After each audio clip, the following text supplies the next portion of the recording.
بسم الله الرحمن الرحيم. شلونكم طلابنا المرحلة الخامسة؟ Hi dear students, 5th class. I will talk today about seizures in childhood. This is part 1 in the series of seizure. Seizure or convulsion by definition is a paroxysmal time limit change in motor activity and or behavior that result from abnormal electrical activity in the brain. So there is abnormal activation of the neuron in the brain, and it is time limited. It occurs in 10% of children and mostly provoked by somatic disorder like what? What initiate or precipitate the attack of convulsion? Usually high fever, infection, syncope, head trauma, hypoxia, toxins, and cardiac arrhythmias. These are the provocative factors. So what is epilepsy? Epilepsy is a condition in which seizure, which is an abnormal electrical discharge, recur usually spontaneously when two or more unprovoked seizures occur at an interval greater than 24 hours. So here mandatory to have seizure which is unprovoked, which occurs spontaneously, two or more, and occur at interval of greater than 24 hours, a day apart. The clinical events here is accompanied by characteristic EEG finding. What are the findings in EEG? They are spike or sharp wave. We call them the epileptic discharge. These may be focal or may be generalized, or start as focal and then become generalized. So what's the pathophysiology of seizure? The neurons, they are an electrochemical messengers in the body. While they are in the resting membrane potential, the charge inside the cell is more negative than that of outside the cell. But when the neuron at work, there is change in the action potential, and this action potential is engaged through change in the balance of positive and negative ion, and the electrochemical message is sent there. So whenever there is change between the composition of the positive and the negative charge inside and outside the neuron, this will causes the message to be sent. And what type of message here? It is in form of voluntary or involuntary movement or feeling or behavior. During the episode of seizure episode, the membrane potential of the neuron is altered in a way that causes the neurons to be hypersensitive or overactive due to certain stimuli or triggering events. As we said, if there is fever, infection, hypoxia, and trauma, whatever. So there is disturbance between the excitatory via glutamatergic signaling and the inhibitory via the GABAergic signaling, derived at the synaptic level that can cause in seizure activity. And this is the excitation, this is inhibitory effect when there is GABA. This is the inhibitory part of the synaptic area between the two neuron end, and here if the glutamate activity is higher, so there is excitation. And here we see the neuron, this is a piece of the neuron. Here inside the neuron, the negative charge is higher than the outside, so it is in a stable condition. What's the epidemiology? Regarding epidemiology, the cumulative lifetime incidence of epilepsy is 3%. More than 50% of cases begin in childhood. So we expect that there are a lot of members in the community with convulsion, as it is more than 50% start in childhood. The annual prevalence of epilepsy is lower. It is about 0.5 to 0.8%. Why? Why it is lower than the incidence of 3%? Because many children outgrow epilepsy. When they grow, the epilepsy disappears. Although the outlook for most children with symptomatic seizure or those associated with epilepsy is good, usually they are generally good. They took medication and their condition improved. Maybe it is under control or maybe it is self-limited, but we have to think about that. Seizure may be a signal of potentially serious underlying systemic or CNS disorder, and that requires a thorough investigation and management. So it is not always it is benign. Classification of seizure. First of all, why we want to classify seizure? First, to know the cause. Second, to make a diagnosis and a prognosis. And third, choose for appropriate treatment. That's why we need to classify the type of seizure. The international classification of epileptic seizure, we have focal, or we call partial seizure, and we have generalized, and the third one is unclassified seizure.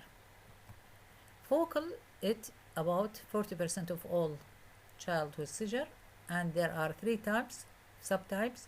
We call it simple, partial, or simple focal, that the consciousness here is not impaired, it is retained. The complex partial, here the consciousness is impaired, and partial seizure with secondary generalization. It starts as a focal seizure and then it will spread to become generalized. In generalized seizure, we have many types. First of all, the absence seizure. Here there is lapses in awareness, and sometimes just with staring eyes. Very momentarily, loss of consciousness, and the patient might just have staring eyes, staring look, that's it. Number two is generalized tonic-clonic. The third one is tonic. The body, arms and legs may be suddenly stiff or tense, or the tonic when there is sustained rhythmical jerky movement. Myoclonic, they are a brief shock-like jerk of muscles or a group of muscles. And the sixth one is atonic, loss of muscle tone, and the last is infantile spasm. So we have 7 types of generalized seizure.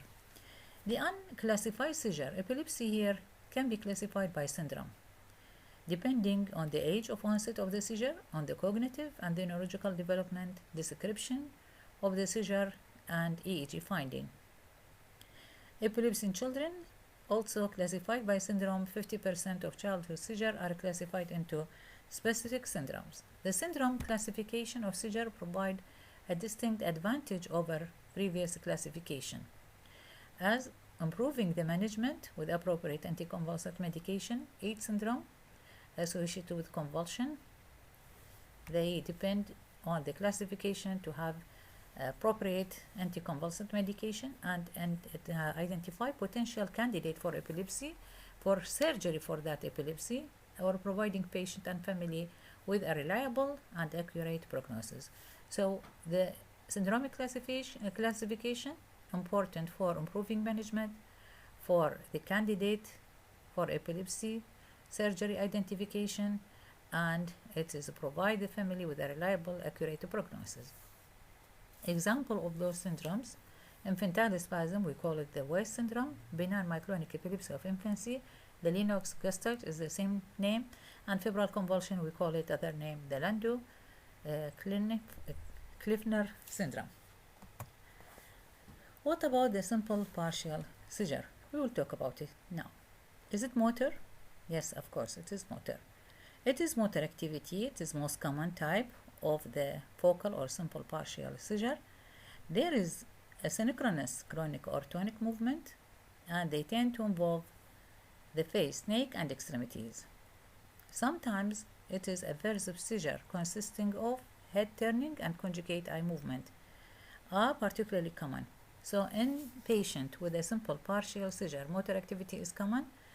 The activity here is clonic or tonic movement involving the face, neck, and there is aversive seizure, as in this picture here. You see this baby eyes is going upward, and the head is moving in the other side, but in a very strong or strong movement. There is automatism. Here, do we know what's automatism?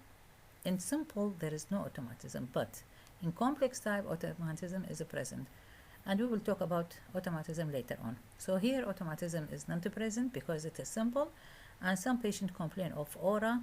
Aura may or may not be present, but if it is present, maybe that is the only manifestation of seizure. Children have difficulty describing aura and often refer to as feeling funny, something growling inside me. They don't know how to explain or how to describe the aura. They have aura, but there is no automatism. The average seizure persists for 10 to 20 seconds. It is very short. The patient remains conscious because it is partial. So the patient here is conscious and sometimes may verbalize during seizure, vocalization, some sound. He can express a sound from his mouth, but there is no post-ictal phenomena following the events. EEG here shows spikes or sharp wave, unilaterally or bilaterally, or maybe it is multifocal spike pattern in patient with, as we say, simple partial seizure. So, as a conclusion, is there any automatism? No. And there is no loss of consciousness and no post-ictal state. So, we have a 3 no.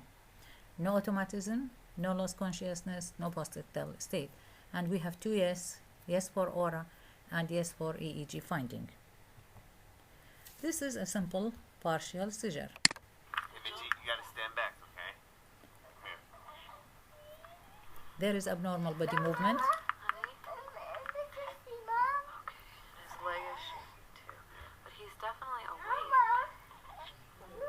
There is what we call shivering or shivering movement. The baby is awake and it lasts for 10 to 20 seconds. It is very short. EEG here is positive, but there is no automatism. It's okay. It's okay. It's okay. It's okay. It's okay. It's okay. It's all right. It's okay. Now he's like twitching. Now he got twitching. You see, this is tonic followed by tonic-clonic. He's still awake. It is simple. It's okay. And his arm's like extended. There is a stiffness, Yeah. jerky movement, tonic followed by tonic-clonic. What's this?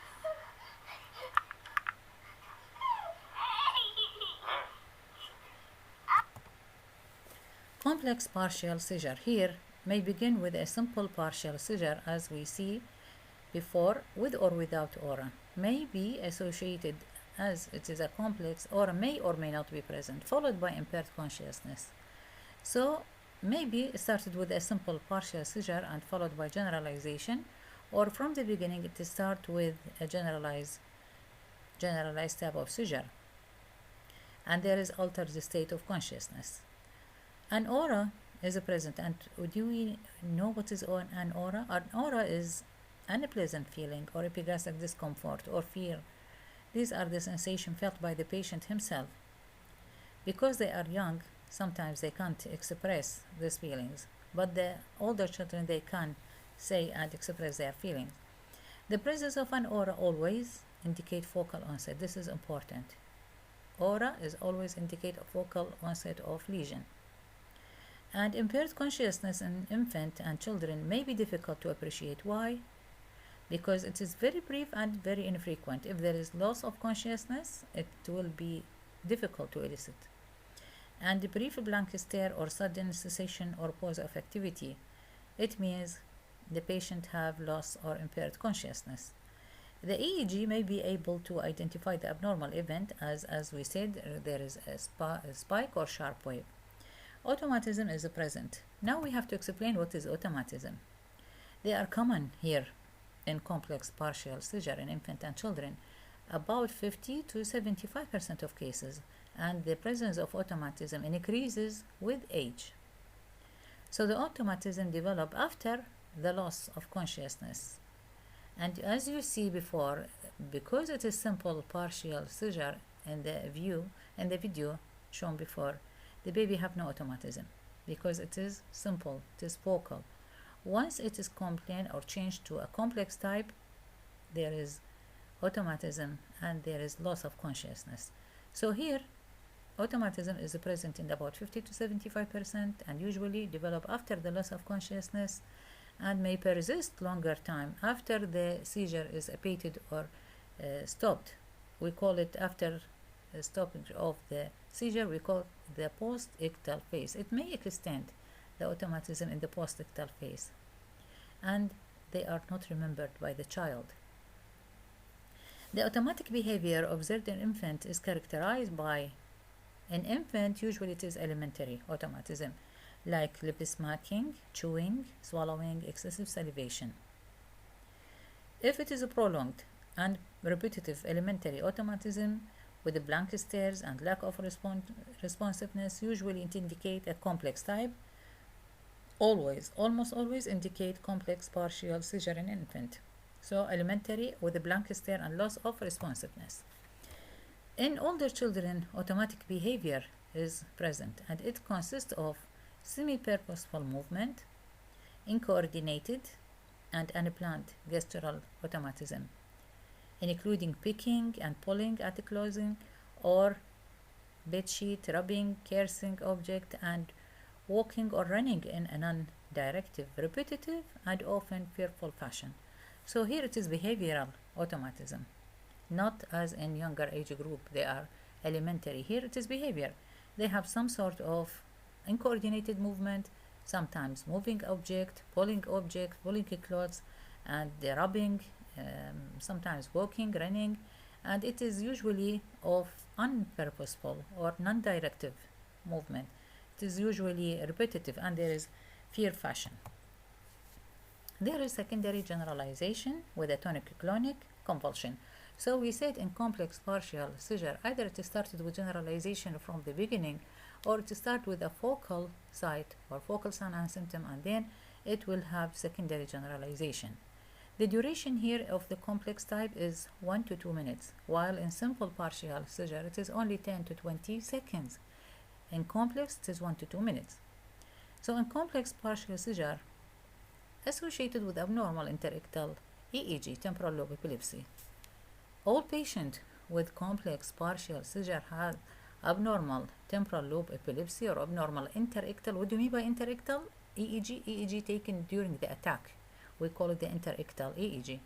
So all the patients should have this positive interictal EEG? No. 20% of patients and children or infant with a complex partial seizure have normal routine interictal EEG. So what we can do to increase the possibility of yielding of abnormal EEG finding, we have to use in this patient these maneuvers. First of all, we have to take a sleep deprived EEG study. So we have to make the baby awake for a long time, sleep deprived. And then we have to do the EEG, and we may add a zygomatic lead, as in this picture on his cheek. This is the zygomatic lead, or a prolonged record for maybe 15 minutes, or a video study, especially for hospitalized patient weaned from anticonvulsant. This is the EEG finding. It is diagnostic. And CT scan, especially MRI, also likely to identify abnormality in the temporal lobe in a child with a complex partial seizure. Here we have the focal type, as it started here in certain area, and this is the focal type seen in certain leads, not all leads. And if it has a secondary generalization, the abnormality, the peak, and the wave here appear in all leads. While here it is a start from the beginning, it is a generalized type, and usually they have abnormality as a spike wave in all the leads. So this is the differential point between whether it is focal and then have secondary generalization, or it starts from the beginning with a primary generalization. And here we have the video I want to show you. This is a complex partial seizure.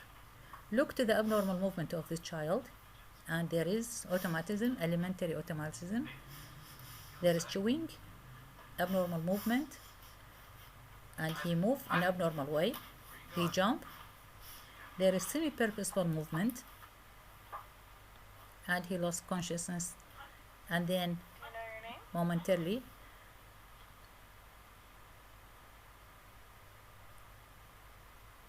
this is an abnormal movement.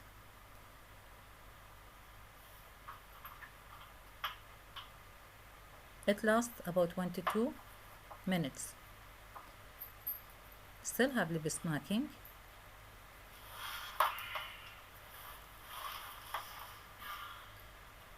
Do you know your name? What? Do you know my name? Okay, and now benign partial epilepsy with a centrotemporal spikes. We call it the Rolandic epilepsy. It is common type of partial epilepsy in childhood, but it carries a good prognosis. The age between 2 and 14 years, and the peak age of onset between 9 and 10 years. There is unremarkable history of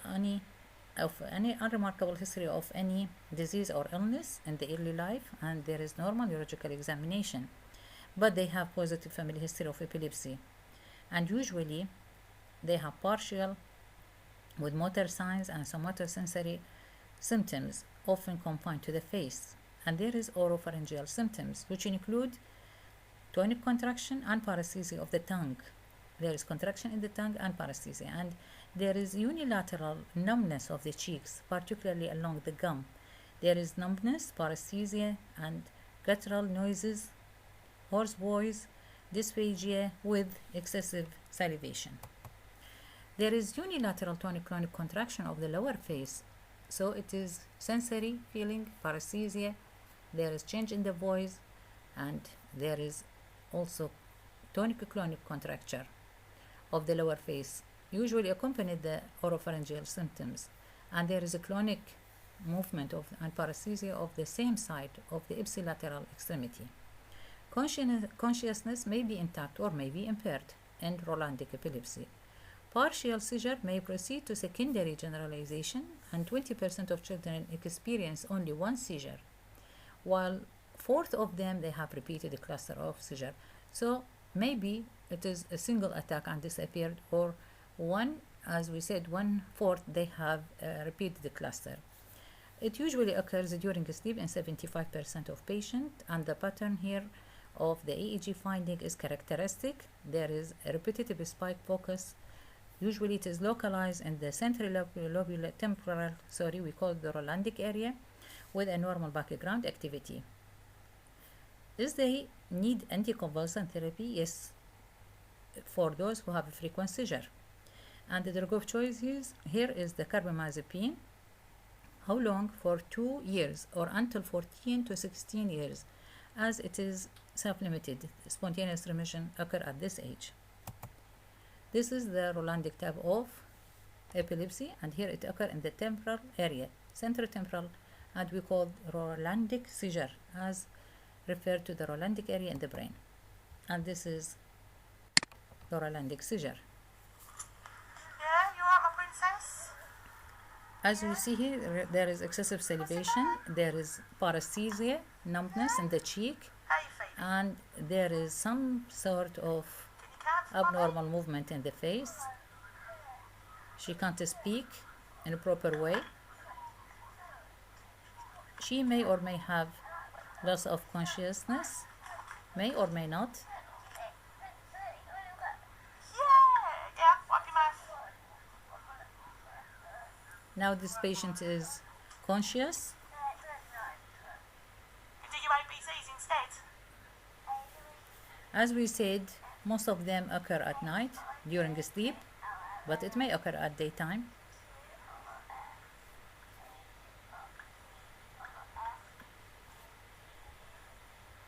Still have this abnormal movement of the mouth. There is a motor type of That's my clever girl. epilepsy in the ipsilateral side. There is tonic-clonic abnormal movement. Now the seizure is ended and she returned to her eats.